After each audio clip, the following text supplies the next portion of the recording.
verano de 1981, bajo el sol abrasador de Coahuila, México, un tráiler cargado de piezas automotrices, desde bujías hasta llantas, avanzaba por una carretera polvorienta rumbo a Monterrey. El conductor, Jesús Salazar, de 42 años, era un hombre de pocas palabras pero de gran reputación. Con 2 décadas de experiencia, era conocido por su puntualidad y profesionalismo. Sus colegas lo respetaban, siempre ayudaba a quien lo necesitaba, ya fuera con un neumático pinchado o un motor averiado en plena noche.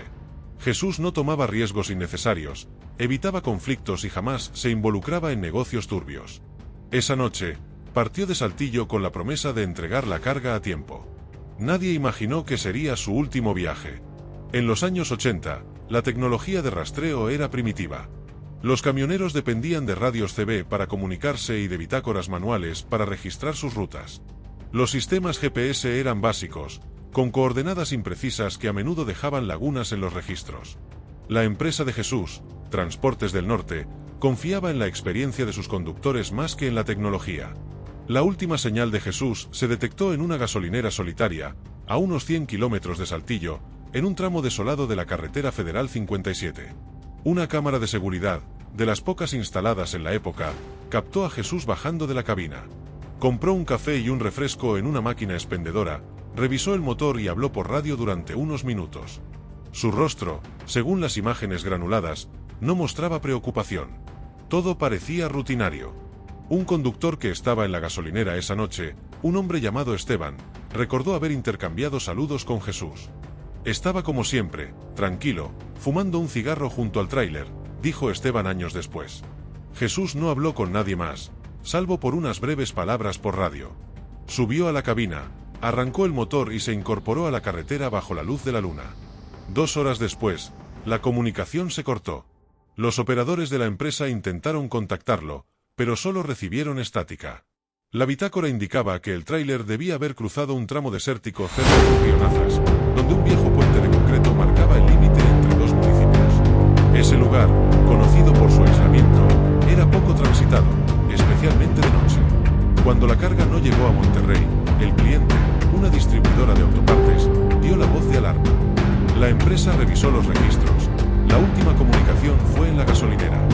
La policía estatal inició una búsqueda exhaustiva. Recorrieron cunetas, barrancos y caminos secundarios, esperando encontrar el tráiler accidentado. Helicópteros sobrevolaron la zona, pero el desierto parecía haberlo tragado. Los compañeros de Jesús, preocupados, difundieron su descripción por las frecuencias de radio, preguntando si alguien había visto un tráiler Kenworth azul con remolque plateado. Nadie reportó nada. La desaparición de un vehículo tan grande, junto con un conductor experimentado, era inexplicable. Las hipótesis iniciales apuntaban a un robo. Sin embargo, las piezas automotrices, aunque valiosas, no eran un botín atractivo para el crimen organizado, que prefería cargas como electrónicos o combustibles. Además, no había señales de violencia en la gasolinera ni testigos de un asalto. Otra teoría sugería un accidente. El tráiler pudo haber caído en un barranco o un río seco. Pero las búsquedas en un radio de 50 kilómetros arrojaron resultados. La familia de Jesús, su esposa Rosa y su hijo Daniel, de 14 años, rechazaban la idea de una fuga. Mi esposo nunca nos abandonaría, insistía Rosa. Amaba su trabajo y a nosotros. La policía investigó posibles deudas o enemigos, pero Jesús tenía un historial impecable. El caso se convirtió en un rompecabezas sin solución. Los meses pasaron. Los periódicos locales publicaron titulares sensacionalistas: el trailero que se desvaneció en el desierto. Algunos especulaban con teorías absurdas: abducciones extraterrestres, un colapso mental o un cambio de identidad. Ninguna encajaba con la vida de Jesús. Sus colegas organizaron caravanas para buscarlo, pero el tiempo y la falta de pistas apagaron las esperanzas. En 1983, el caso fue archivado, clasificado como desaparición sin resolver. La familia Salazar quedó en un limbo de incertidumbre, visitando cada año el puente donde se perdió la señal, dejando flores en un acto de fe. Décadas transcurrieron. Los años 90 trajeron nuevas tecnologías, pero el misterio de Jesús permaneció enterrado.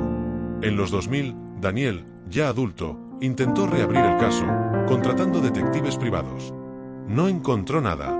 La historia se convirtió en una leyenda entre traileros, que contaban la desaparición como una advertencia: el desierto se traga a los incautos.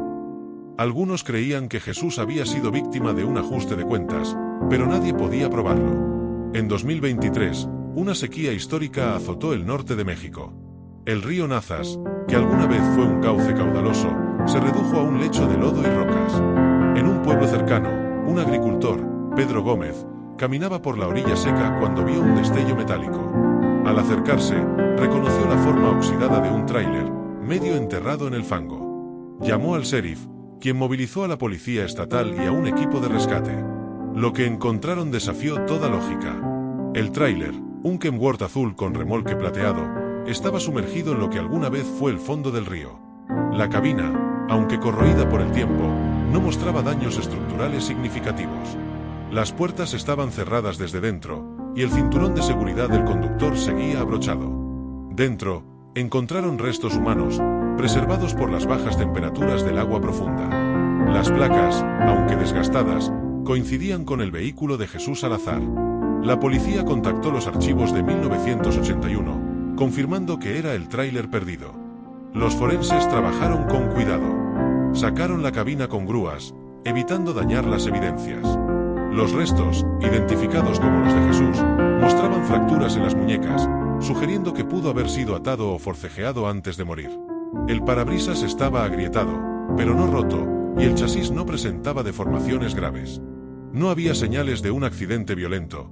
El tráiler parecía haber sido sumergido lentamente, como si alguien lo hubiera conducido con precisión al agua. La teoría de un choque o una caída desde un puente fue descartada. Dentro del remolque, entre las piezas automotrices corroídas, los investigadores encontraron una bolsa de plástico sellada, oculta en una caja de herramientas. Dentro, una nota escrita a mano, con tinta borrosa pero legible: sabía que no llegaría. Conocía el camino mejor. La frase, críptica, desató especulaciones. ¿Quién era él? ¿Por qué Jesús escribió esa nota? La policía teorizó que sospechó una trampa y quiso dejar una pista, escondiéndola en un lugar donde los responsables no la encontrarían. La investigación se intensificó. Revisaron los registros de Transportes del Norte, descubriendo que Jesús había tenido un altercado con un colega, Raúl Castillo, meses antes de su desaparición. Raúl, un conductor local que conocía cada rincón de Coahuila, acusaba a Jesús de acaparar las rutas más lucrativas. Testigos recordaban que Jesús evitaba a Raúl, pero nunca lo confrontó. Cuando la policía intentó localizarlo, descubrieron que Raúl murió en 2010 en un accidente automovilístico. No había pruebas directas contra él, pero la nota sugería que alguien con conocimiento de las rutas pudo haber engañado a Jesús. Las grabaciones de radio de la gasolinera, archivadas en una bodega polvorienta, revelaron un detalle crucial. Esa noche, Jesús recibió un mensaje recomendándole un desvío por obras en la carretera. La voz, no identificada, estaba registrada con las iniciales RC en el diario de la gasolinera. ¿Era Raúl Castillo? Nadie pudo confirmarlo. El desvío llevó a Jesús a un camino secundario cerca del río Nazas, donde el tráiler acabó sumergido. La policía reconstruyó la ruta. El camino, ahora seco, era una antigua vía de acceso al río, inundada en los 80 por una presa cercana. Alguien que conociera la zona pudo haberlo guiado allí intencionalmente. Los medios locales revivieron el caso con titulares sensacionalistas: trailero perdido en 1981 hallado en el fondo de un río. Periodistas entrevistaron a antiguos colegas de Jesús, quienes recordaban su carácter recto. Nunca se metía en problemas, dijo Esteban, el conductor de la gasolinera. Si alguien lo traicionó, fue alguien en quien confiaba. La nota en la bolsa de plástico se convirtió en el centro de las especulaciones. Algunos creían que Jesús escribió esas palabras en un momento de pánico, sabiendo que no sobreviviría. Otros pensaban que era un mensaje deliberado, un intento de señalar al culpable. La investigación exploró un posible fraude al seguro. En 1981, Transportes del Norte recibió un pago inusualmente alto por la carga perdida, lo que levantó sospechas. Los registros financieros, aunque incompletos, mostraban que la empresa había contratado a varios conductores externos, incluido Raúl. Sin embargo, los documentos estaban deteriorados, y los nombres de los responsables del seguro eran ilegibles. La teoría sugería que alguien orquestó la desaparición para cobrar el dinero, sacrificando a Jesús para evitar testigos.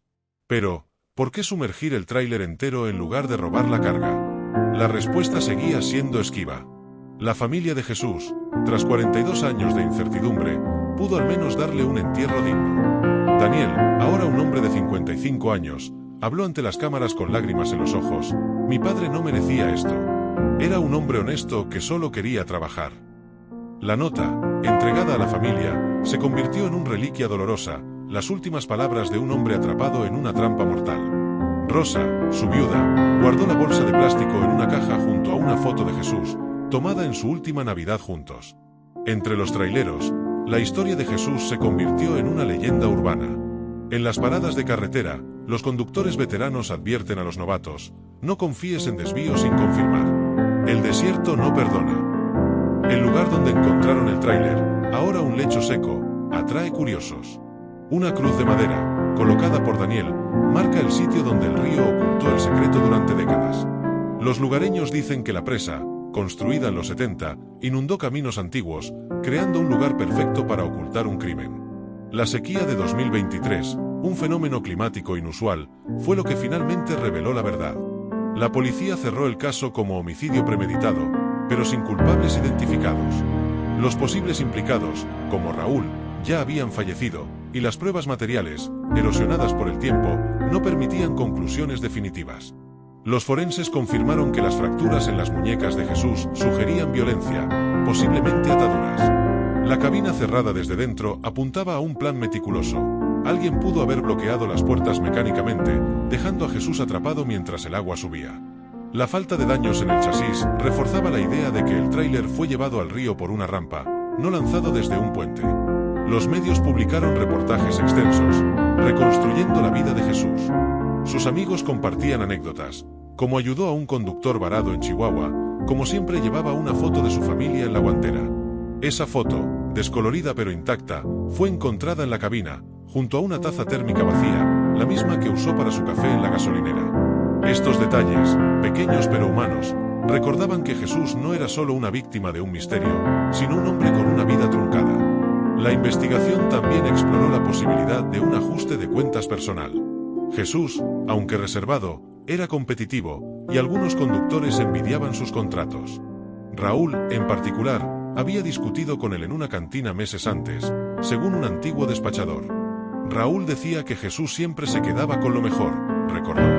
Pero Jesús nunca respondió a las provocaciones, lo que hacía aún más extraño que alguien lo atacara con tanta saña. La nota, con su frase enigmática, parecía apuntar a una traición. Conok y el camino mejor sugería que el culpable sabía exactamente cómo llevar a Jesús a su destino final. El caso dejó preguntas sin respuesta. ¿Por qué no robaron la carga? ¿Era el seguro el verdadero motivo, o había una venganza personal detrás? La policía especuló que el plan pudo involucrar a más de una persona. Alguien dio el desvío por radio, otro pudo haber esperado en el río. La cabina cerrada y las muñecas rotas pintaban un escenario cruel. Jesús, consciente de la trampa, escribió la nota a toda prisa, escondiéndola en el remolque con la esperanza de que alguien la encontrara. Pero el agua y el tiempo conspiraron para mantener el secreto. El lago Nazas, ahora seco, es un recordatorio de cómo la naturaleza puede revelar lo que los hombres ocultan. Los guardabosques locales confirmaron que el nivel del agua no había bajado tanto desde los años 70, cuando la presa transformó la región. Otros restos, como botes y vehículos menores, también emergieron en 2023, pero ninguno con una historia tan trágica. Los traileros que pasan por la carretera 57 evitan detenerse cerca del viejo puente, diciendo que el lugar está maldito. Algunos juran haber visto luces extrañas en la noche, aunque los escépticos lo atribuyen a las historias que circulan. La familia Salazar organizó un funeral sencillo. Daniel, ahora con hijos propios, colocó una placa en la tumba: Jesús Salazar, padre y trailero, siempre en nuestro camino. En una entrevista final, expresó alivio y dolor. Saber la verdad no lo trae de vuelta, pero al menos sabemos que no nos abandonó. La nota, guardada como un tesoro, es para ellos la prueba de que Jesús luchó hasta el final por dejar una pista de su destino. El caso de Jesús Salazar, cerrado oficialmente en 2024, se sumó a los anales de los misterios del transporte. Los avances tecnológicos, como GPS y cámaras en tiempo real, hacen improbable que algo así se repita hoy. Pero en los 80, un conductor dependía de su instinto y de la confianza en sus colegas. Jesús, al seguir un desvío sugerido por una voz en la radio, pagó el precio más alto. Su historia, contada en paradas de carretera y fogatas, sirve como advertencia: en el desierto, incluso las voces conocidas pueden mentir.